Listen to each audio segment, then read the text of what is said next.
একবার বেয়া করবার মন চা, আর একবার একটু ভয় করে করা কি ফালতু সাজরে খুঁজি যেটা দেবো কানে। হ্যাঁ তো বিয়ে করছি বেয়ার আগে। এই সাধু ভাই না এটা? আরে ভাই তোমার তো আমি খুঁজতেছি ভাই। ভাই শাহাদত তুই কেন লাগি? ভাই আমার বাড়ি থেকে বিশাল চাপ বিয়ার লাগিয়া। আমার বিয়া করবার আবার ডরও করে আবার সাহসেও করে। আচ্ছা এনে ভাই তুমি 12 বছর ধরে বিয়ে করছো, তুমি কি সুখে গেছো না দুঃখে আছো? তুমি আমার খালি এই ডিটেলসটা দেও, তারপরে আমি বিয়ার আসলে বলতেছি।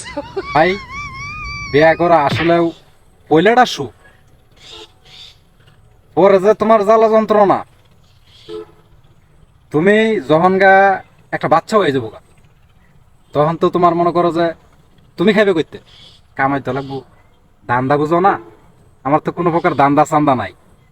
এই যে খেতে খামারে কাম করি, বাচ্চার পিছে খরচ, বউয়ের কাছে খরচ, নিজের কিছুই নাই। নিজে হইলাম একটা আস্থা ডরস। তো তোমারে আমি একটা বুদ্ধি দেই, বিয়া করবা তো জাগাত কাশিম মরা খাইবা, একের জাগাত।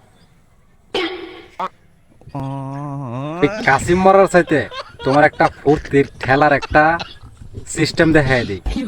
তুমি ফেম বুঝো তো? ওই ফেম করা ধরো আর ছাইরো না, ধরতেই থাকো। সপ্তাহ মাসে একবার দেখবা, ফুর্তির কোনো ঠেলা থাকতো না। কত ফুর্তি হইব দুজনে দেখা হইলি, খুব বালা জীবন। ভাই তুমি ঠিক হইছো ভাই।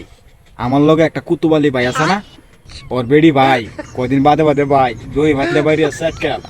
তুমি ভাই আগের বুদ্ধিটাই পালা দিছো, প্রেম করাই ধরবা আমাকে বুঝতেছি। আমার একটা সিল রেফার করছি, এটা রেখে ধরিয়া